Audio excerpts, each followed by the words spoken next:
Hello, good morning, students. Today we study Science of ninth class, chapter Sound.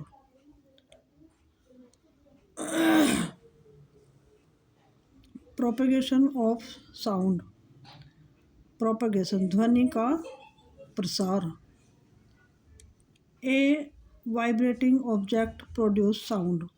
कंपन करने वाली वस्तु ध्वनि उत्पन्न करती है. The matter of substances through which sound is transmitted is said to be a medium. वह पदार्थ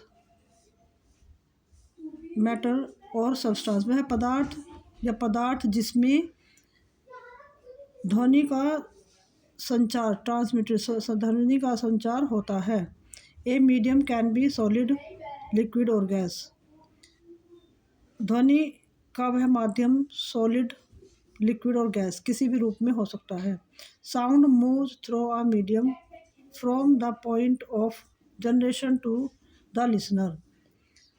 साउंड ध्वनि एक माध्यम से पीढ़ी के बिंदु से श्रोता तक जाती है.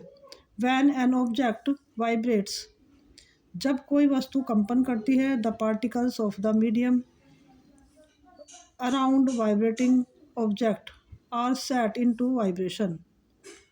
तो कंपन करने वाली वस्तु के चारों ओर माध्यम के कण कंपन से सेट हो जाते हैं.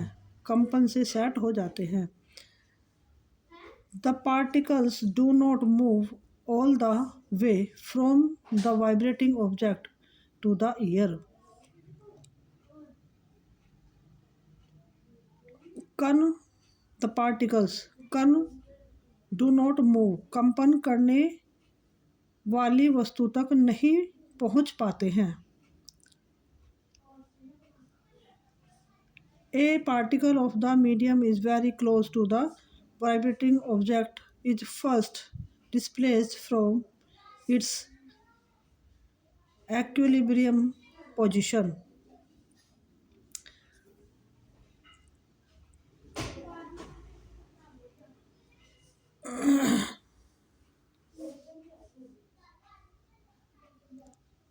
कंपन करने वाली वस्तु के बहुत करीब माध्यम का एक कण पहले संतुलित स्थिति से विस्थापित होता है. It then exerts a force on the adjacent particle. It then इसके बाद यह आसन कण एक बार बल लगाता है. As a consequence, the adjacent particles gets displaced from its position of rest. इसके बाद यह आसन कण एक बल लगाता है.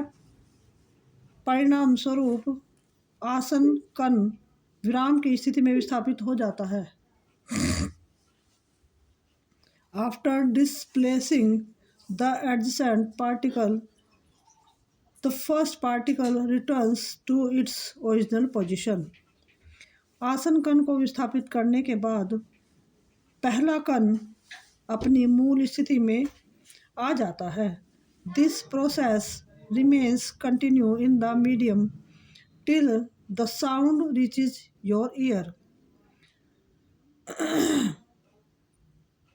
यह प्रक्रिया माध्यम में तब तक जारी रहती है जब तक